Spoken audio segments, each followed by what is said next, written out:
if he or she has medical issues, he's get a handicap. It's not about that, but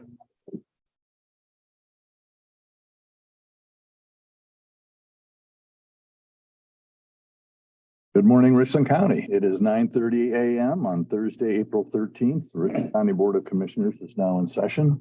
I'm Richland County Commissioner Cliff Mears, joined by my fellow commissioners, Tony Vero, Daryl Banks, our clerk Stacy Kroll, County Administrator Andrew Keller, David Morgenstern is here, Eric Miller, and Bob Bianchi, City Engineer. First order of business is to discuss an ARPA fund request for the Trimble Road Tunnel. And with that, I will turn it over to Mr. Bianchi. All right. Well, thank you very much. I appreciate your time today. Appreciate the support that you've given us thus far in this important project for the community. So I want to start by talking a little bit about our vision, our long-range plan, just so we can all are on the same page of where we're headed with this trail system.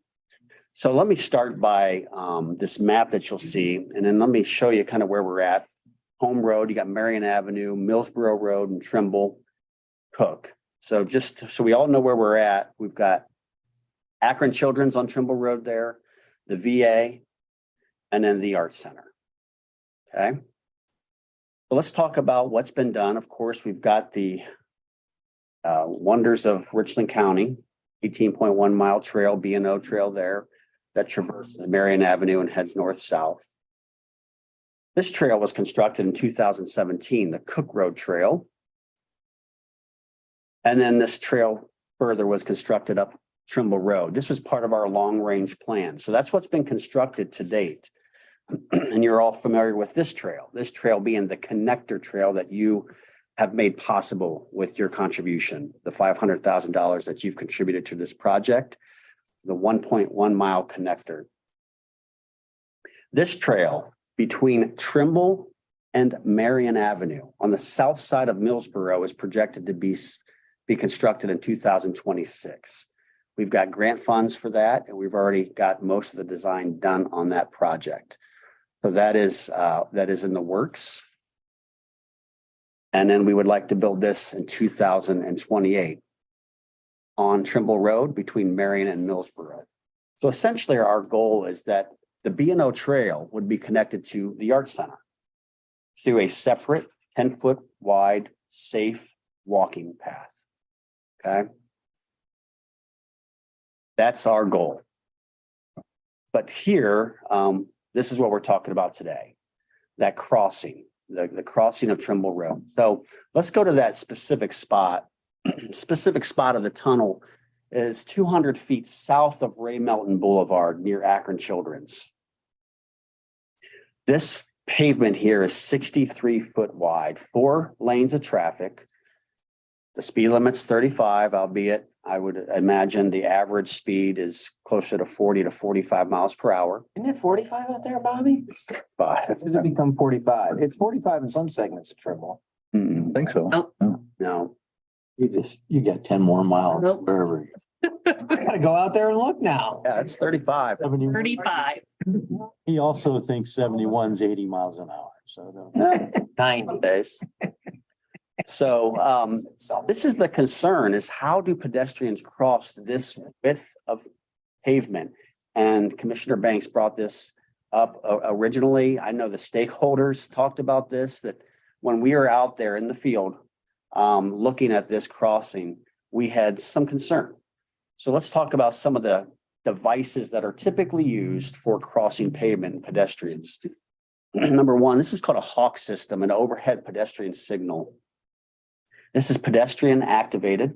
When you want to cross the street with your bike or with whatever, you press it, it actuates, and you get a series of signals, red, yellow, and then it would allow the traffic then to maneuver after the pedestrian has crossed the pavement.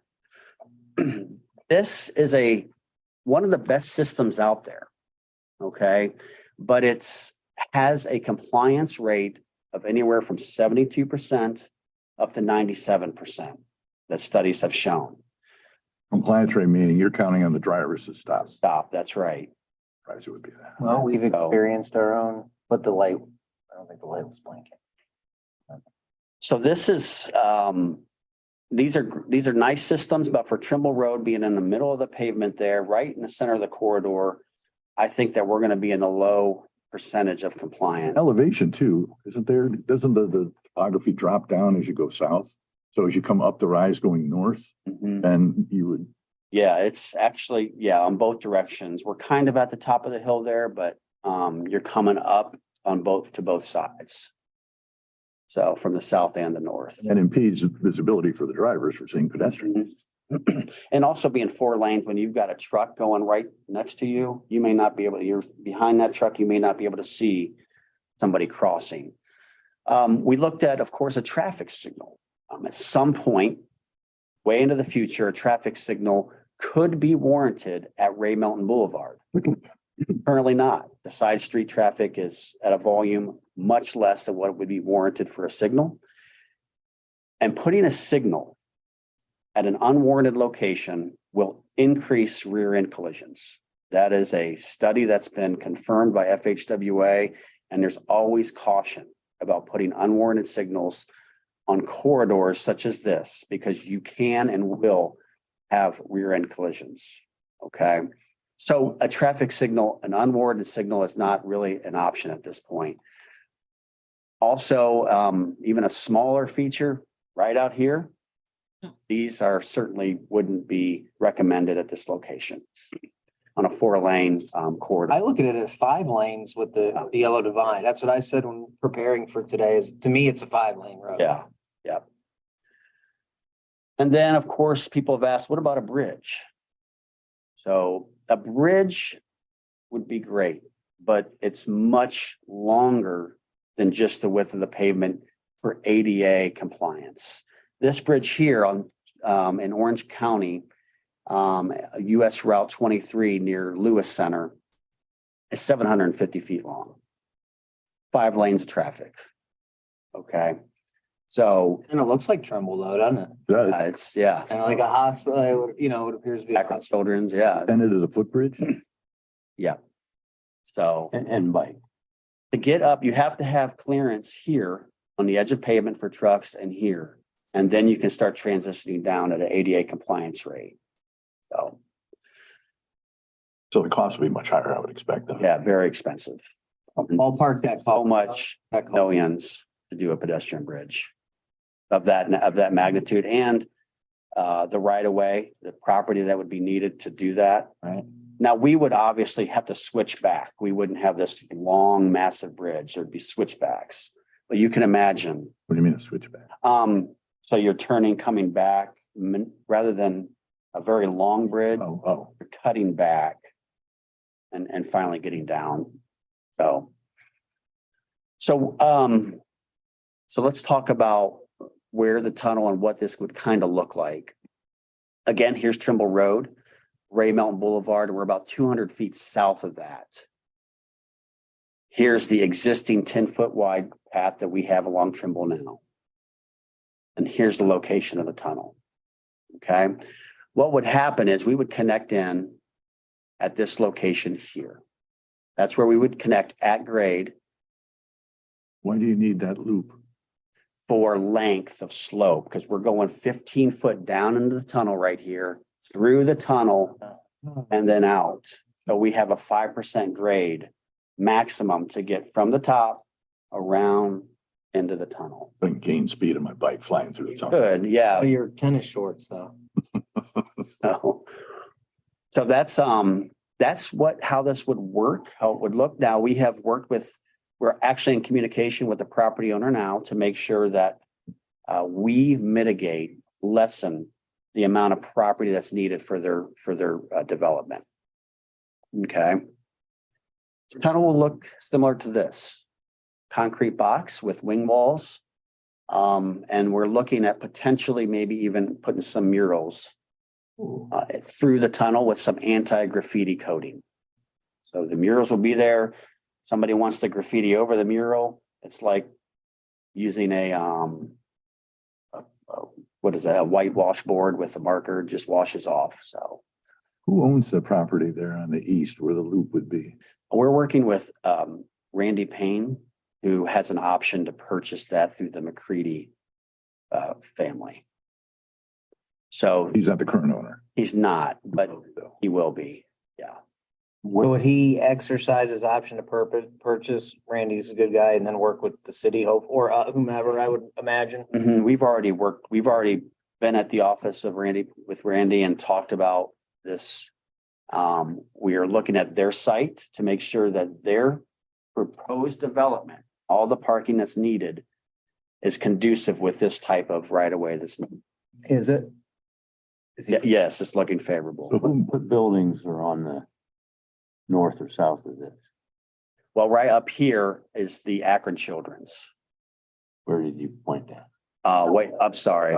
I'm sorry about, It's like right there. Okay. yeah. The boulevard is. There's nothing on the south, but this is prime real estate is just ready for development. I'm excited for the future of this property. It's going to be nice. So and maintenance falls to who to maintain that loop as well as the interior property of cutting the grass? well, right now, we are working on a maintenance agreement with the Park District to maintain the trail that has already been approved and under design. We would need to work this out with the Park District as well on the maintenance of that loop.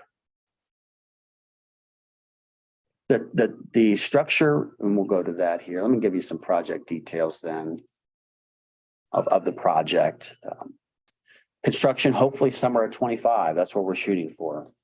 The tunnel length's 100 foot, tunnel size 14 foot wide by 10 foot high. The reason it's 14 foot is because you need clearance from those walls. The trail is 10 foot wide, but you need 2 feet on each side for clearance. 75-year design life. This tunnel will be built to last. So when it comes to maintenance, this tunnel will be there and will last. It'll have weatherproofing over it, membrane to prevent leaking. So it'll be built with very top of the line construction materials. Proposing interior lighting and a camera for safety purposes. Where does the power come from for the lighting? We have power out there, so we would have to drop a electric meter in and have an account.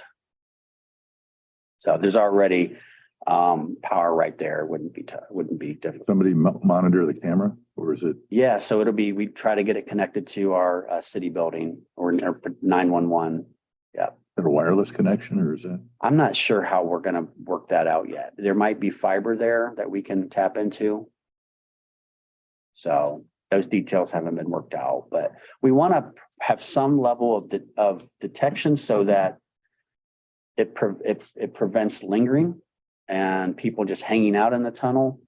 And hopefully it will keep, deter nefarious activity from happening in the tunnel. So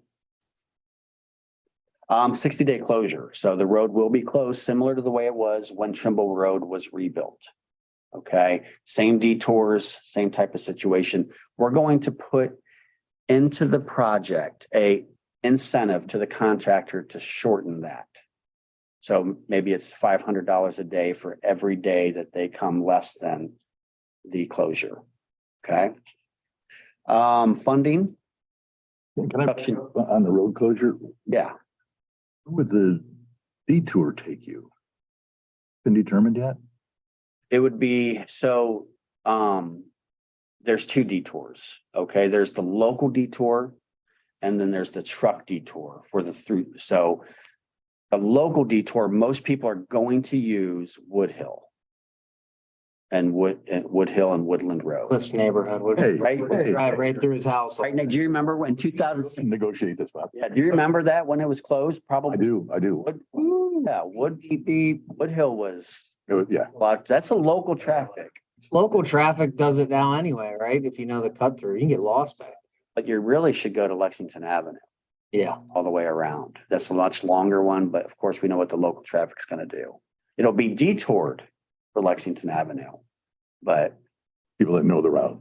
Yeah, okay. Cliff Muir's shortcut. You'll know every time I use Trimble Road because I'll just phone. so the construction cost estimate, $850,000. Proposed funding sources, right now, the city funds are ARPA funds. A month ago, council secured $250,000 for those to be used towards this project. Permissive sales tax. We're all familiar with that funding source. We will budget $200,000 for this. Real quick, I want to put a plug in for permissive sales tax. Permissive sales tax funded Trimble Road expansion in 2017.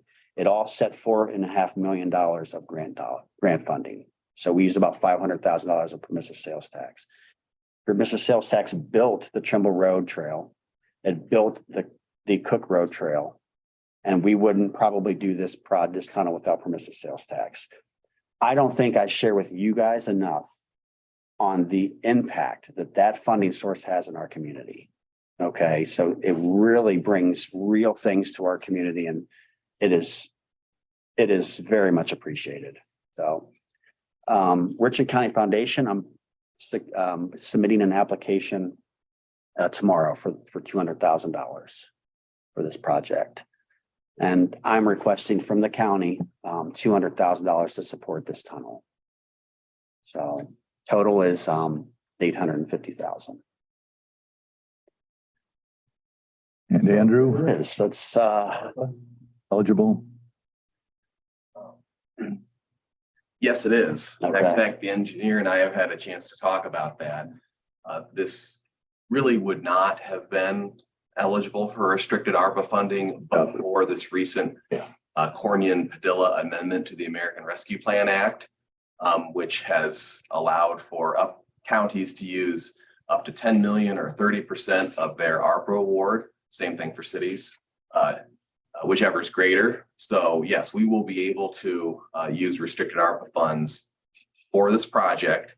And here's the way that'll likely look if the commissioners proceed with this. And that is, if you recall, our original strategy was utilizing a jail waiver agreement with the city of Mansfield. That was a imperfect but creative and effective solution, but not really what the American Rescue Plan Act contemplated. So what we will do is enter into a subrecipient agreement for a total of $700,000. So our original $500,000 grant plus the $200,000 ask for the tunnel for a total of a $700,000 sub-grant to the city of Mansfield. And then we would void out this more creative solution that was necessary at the time, but now has been superseded by the federal amendment. So We have we'll an, work closely with Bob on that.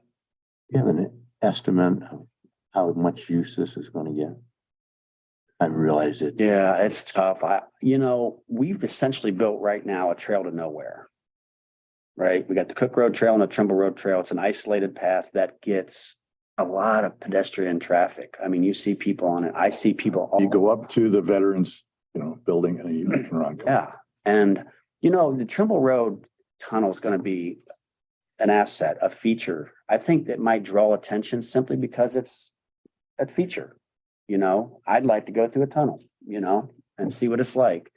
The path connected to this is going to be very unique. It's going to be different than the B&O Trail. B&O Trail is very, this will have more grade to it. It'll be more unique. It's all scenic though. Yeah, the Western Reserve, it's going to be scenic. It'll be beautiful. Long answer. I think it's going to draw a lot of people to it. I'm always surprised that I see people on the bike trail when I would not go out, when the weather's cold, when it's breezy, when it's, people are still on the trail. Yeah. Eric, I'll mention, cutting the trees at 97 where the dog park is, across from the dog park, Belleville, has really opened that up. So I've had a lot of people tell me how much safer they feel going through there. So thank you.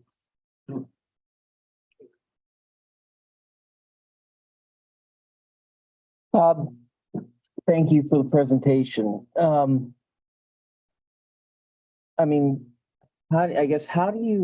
in the engineering world do you put statistics to an unknown? Meaning, I think we all can look at that and go, man, it's a 5-lane road.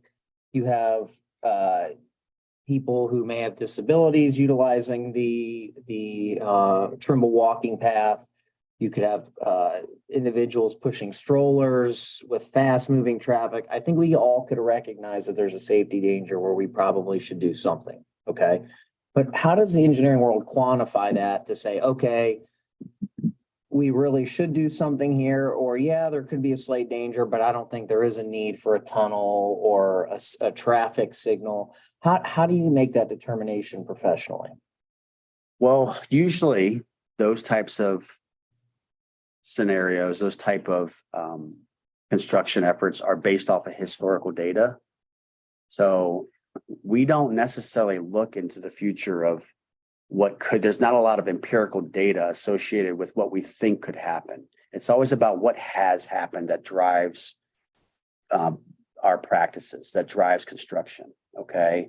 You always look at historical accidents. You look at, what could happen in it, what's been happening in an intersection. You can look at that empirically, and then you can create safety countermeasures to offset what's been happening.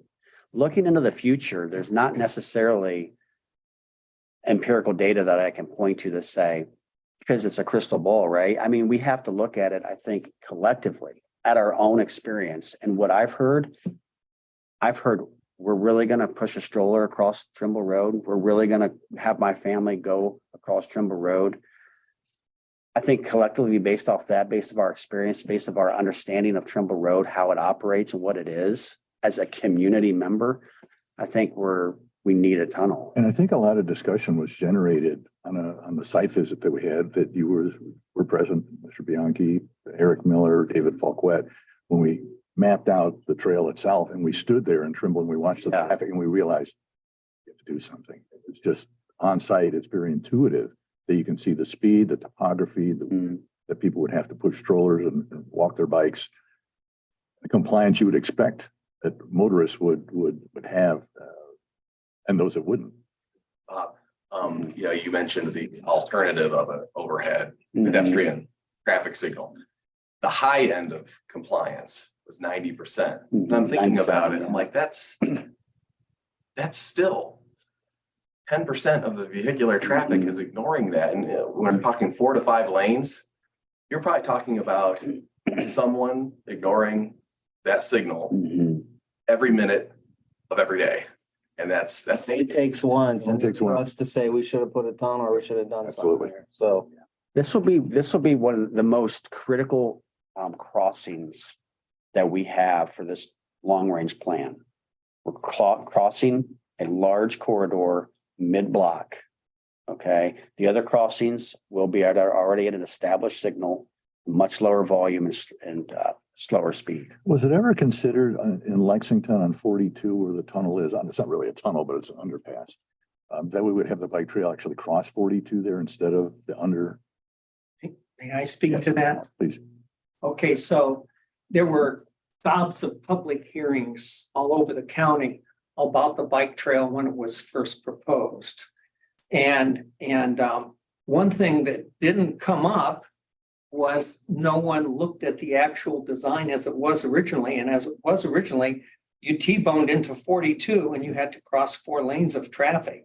And then as soon as it was going in, those of us who thought it was a great idea but hadn't really studied the drawings, we went to RG Beer, who was on the park board. And of course, he had well-established engineer, had his own company. And then we go to him and said, how did this happen? And he said, where were you when I was trying to stop this? And of course, none of us had really looked at the drawings as closely as he had. So then he led an effort to retro engineer, and it was a year or two later that he got approval from ODOT to run it underneath 42. Okay, so that's how that happened. But the safety talk back before the trail went in was people worried about trespassers entering their property, and people worried about litter, and some people wanted the bike trail forfeited to their adjoining farm, things like that. There wasn't talk about vehicular pedestrian safety per se. That would have been very dangerous there, but even more dangerous what we're talking about now. It was dangerous, and you were supposed to hit the sidewalk, get off your bicycle, walk it up to the light, cross at the light, walk it back down because of. and there's been a tragedy there as well in that location. Talking the tunnel, right? In 42. Doing the same thing? Yeah, under by the Why Not Bike Shop. Yeah, there was a tragedy that not because of the bike trail related at a parade. So that itself showed the danger, and the importance of. Oh, yes, you're right. I remember that. Yeah. So Bob, without, be careful on how I phrase this question. Would you say this, what your proposal is today is the safest, most cost-effective way to take care of people who utilize the bike trail? In other words, and I'm not trying to pin you down, so if 2 years later something goes wrong, you said it. But knowing we have a safety issue there, do you feel in your professional experience that this would be This is the safest option. Okay. And Is, when I mentioned to Bob my concerns about it, I thought we could just, why not just use the traffic light where there's already a pedestrian crossing? And Bob explained the cost and the terrain there prevented that, and the cost there was considerable. And so you won me over. I think this is the right thing to do for so many reasons, for quality of life, safety, number one, of course. There's economic development. You can access all the restaurants and so on. South Trimble. And it's truly, as you said, a jewel of Richland County that we can polish up even further, even for greater usage.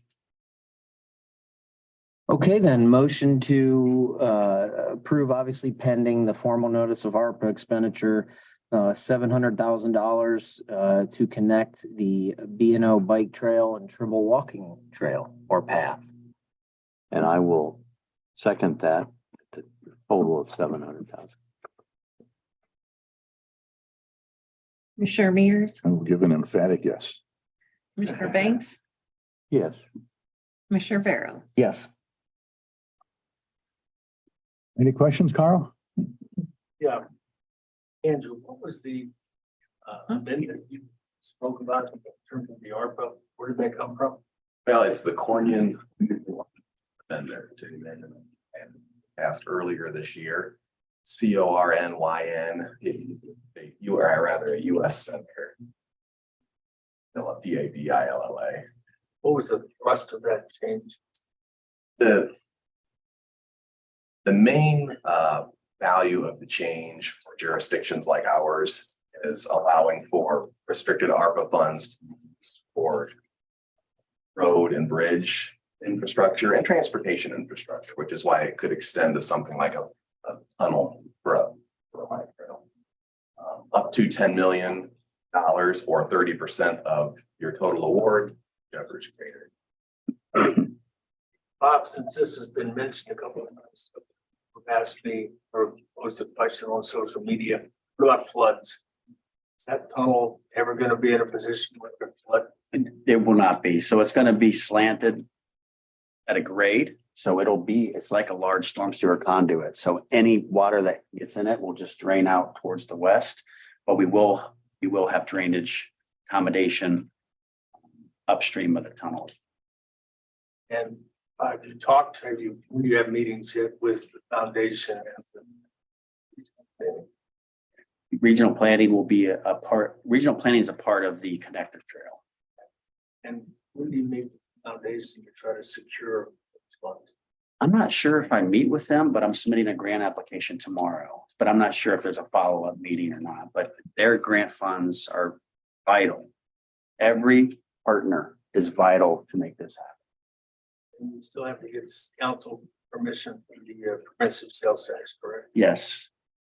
It's funny you say that, Bob. I was taking a look at our spreadsheet and the county shared almost $100 million in sales tax with our local jurisdictions. Yeah. I can't express enough to tell you how much how much good that has done in our community. I just can't. I'm sorry, I neglected to ask who was online. Is Al Lawrence online? Yes, he is. Al, do you have any questions? Yeah, excuse me. I just want to make sure I understand. You said the 700,000 ARPA. That was for this particular project that Bob has now, and the money that you had originally committed to the construction of that part of the city trail. That's correct, Al. Okay, so in other words, this includes that amendment or change from the previous agreement on the trail. Yes, and we're not formalizing that today, but we will in the coming weeks. And so it's the sum of the $500,000 commitment that the commissioners already committed toward the B&O bike trail connector, along with today's additional $200,000 toward the tunnel. Okay, this is kind of an initial commitment, not a formal agreement. That's right. I think that's all I had. Thank you. Okay. Any further comments or questions, anybody? And, I think WMFD is going to talk to you. Okay. Okay, thank you both for coming. Yeah, Mr. Bianchi, Mr. Miller, Commissioners, thank you so much. Appreciate it. great presentation. Always love the graphics. Yeah.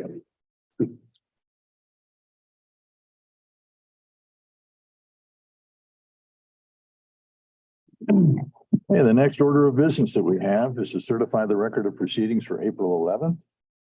So move. Second, Commissioner Mears, Yes, Commissioner Banks, Yes. Commissioner Barrow, yes. I have a motion to approve requisitions. So moved.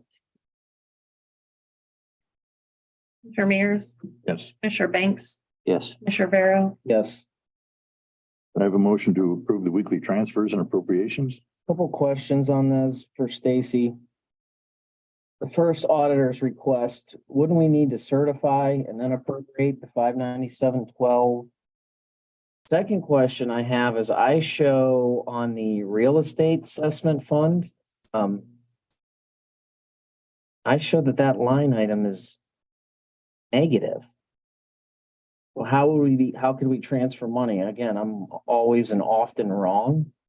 But if I look at 104, Fund 104, I show that line item's negative. I didn't look at the balance of the line item. He has certified unappropriated funds. I don't show any available. Hold on a second. Again, I'm often wrong. Okay. I'm just prepping. If you look at Fund 104. Hold on a second. Well, it looks like we're okay now. May have just updated, so we're okay there. My question remained the same though. We still need to certify before we appropriate, right? Not if it's certified unappropriated. So we'd have to look. If you don't. But the refund check wouldn't be certified, right? The refund check one would. Right. That's the one going into the So general. the 597.12 on the general fund, we would need to certify and then appropriate. Okay, on 104 now, there's monies in there. And then are you okay on the health? Kevin's, on your question to Kevin, can we go forward with that? Or you still? Okay, to approve appropriation, I just need to find out what line item number he's using, and he hasn't responded to me yet. Okay, so I'll make a motion to approve with an amendment that we certify the 597.12 and appropriate to the line item stated in the request. Commissioner Mears, Yes. Commissioner Banks, Yes. Commissioner Barrow. Yes. Item we have on our agenda is to approve change order number 12 for the fairgrounds roof project. There's a reduction of $15,699.80. Andrew, Administrator, would you say a few words? Came about. Well, as the commissioner mentioned, it's a change order reduction. The amount of $15,699.80. This really is not a savings here. The reason for this reduction is some damage was caused, the electrical conduit at the Fairhaven Hall during installation of the roof.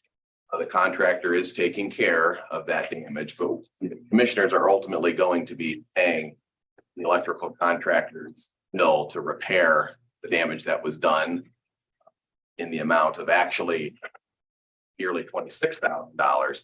$10,000 of that that the commissioners will be bearing the cost of is attributable to electrical conduit that had such tight spacing with the roof that the screws from the contractor penetrated that conduit as they were installing the roof and damaged the conduit. That conduit would have had to have been moved in advance of putting the roof on Fairhaven anyway.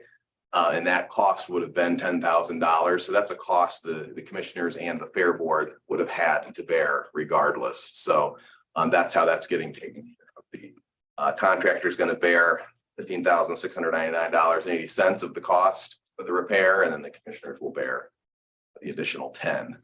And you'll be seeing that bill from the electrical contractor sometimes. And thank you. I know there's a lot of work on your part to negotiating this and getting things worked out. So we appreciate you, Andrew. Unexpected. Dealt with it. I'll make a motion that we approve the arrangements that were worked out. Second.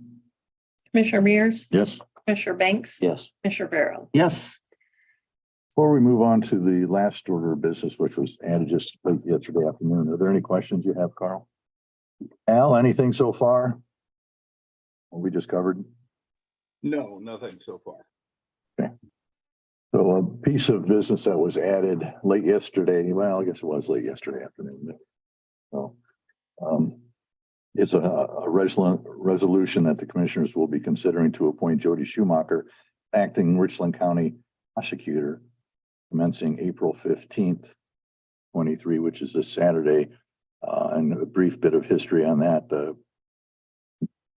County prosecutor Gary Bishop, late last year, around November, was diagnosed with cancer, was undergoing treatments. On January 6th, he indicated an intent to retire. On April 10th, that was rescinded on March 16th. Yesterday, close to noon, Ms. Schumacher brought to me a notice that Bishop does in fact intend to retire at the end of business Friday, this coming Friday. So with that, do we have any discussion on that whatsoever? Just Andrew, again, obviously smarter legal mind than myself. The Ohio Revised Code allows us to approve a temporary replacement that doesn't necessarily have to reside in Richland County. And then we have a 45-day time limit in which the central committee of the seat or the party of the seat that's being vacated will ultimately appoint a replacement. So this is done under the auspices of Ohio Revised Code 305.02, correct? That's correct. And Ms. Schumacher is currently first assistant prosecutor. Do you have any comments you'd like to make prior to us discussing or voting on this resolution, Ms. Schumacher? Can I say first, Oh, okay. I'm sure that I'm speaking for everybody here that sad to get this from the aspect of Gary's situation. We pray that he'll be comfortable. Hopefully get a little bit of rest in his retirement. Jody has been doing a excellent job in Mr. Bishop's time away while he's resting up and healing, and has actually kind of been acting as the prosecutor. So it's would make a logical choice. The transition would be seamless. I have the privilege of working with her. And we don't always agree, but that's what makes it fun. We have two strong personalities. We may disagree on the budget from time to time, but I can certainly say just from my experiences that she's prepared, she's intelligent, and you certainly don't want to mess with her in a courtroom. So she would definitely be the logical choice. And so, while maybe temporary. I'm blessed to know Jody personally and professionally, having worked with her in the prosecutor's office, and I just can't say enough good things about her professionalism and her leadership, and here as far as I'm concerned. Just so you know, our budget request or our budget answer would be no. Just ahead of time, we'll get that out of the way. So don't even get any fancy ideas with Ms. Daniel back there now. So our automatic answer is no. So anyways, I'll make a motion. And we'll second. Commissioner Mears. Yes. Commissioner Banks, Yes. Commissioner Barrow. Yes. I do want to underscore what Commissioner Banks said, that we certainly do hope and pray for Gary Bishop for a full and complete recovery, speedy one as well. Don't go away just yet. The media's gonna take your picture and ask you some questions, I'm sure. I won't run too fast. Over there somewhere? Hiding down there. I'm actually standing up and. Cody, obviously, somebody that's been with the prosecutor's office for 7 years already. Talk about what the last few months have been like for you in terms of kind of filling in for Gary and the office itself. At times I would say it'd be challenging, but Gary and I often work together even, when he was in office, so it wasn't necessarily unfamiliar. Some of the questions and situations we were posed with. So while it has been challenging at points, I accept those challenges. I promise to give the best to the county. Local Republican Party Central Committee's got, I think, 45 days ready to pick a successor. Is this a job you might be interested in trying to finish out at least the rest of the term and with perhaps an election going forward? Well, it's something I would certainly have considered had I been eligible. Unfortunately, I'm not eligible as I'm not a Richland County resident. But I would have been honored to. There's real estate market out there. I told her that. Send you We some. had that conversation. If anyone, Development coming in by Belleville, I heard something. Yeah, yeah. if anyone wants to take me for a There's tour. gonna be a fancy bike trail connect too, in and around that Trimble and Cook area. You could look for some real estate. Yeah, being in the prosecutor's office, everything's negotiable. That's what I had. Al, do you have any comments, questions, anything? Yeah, a little bit of a clarification, if anybody could make a comment on it. I'm assuming Gary changed his mind again because his condition is worsened or something along that line. Could speak, I would just indicate that I think that's perhaps unfair to assume. I'm not certain ultimately what changed his mind. We just know there was a change of heart.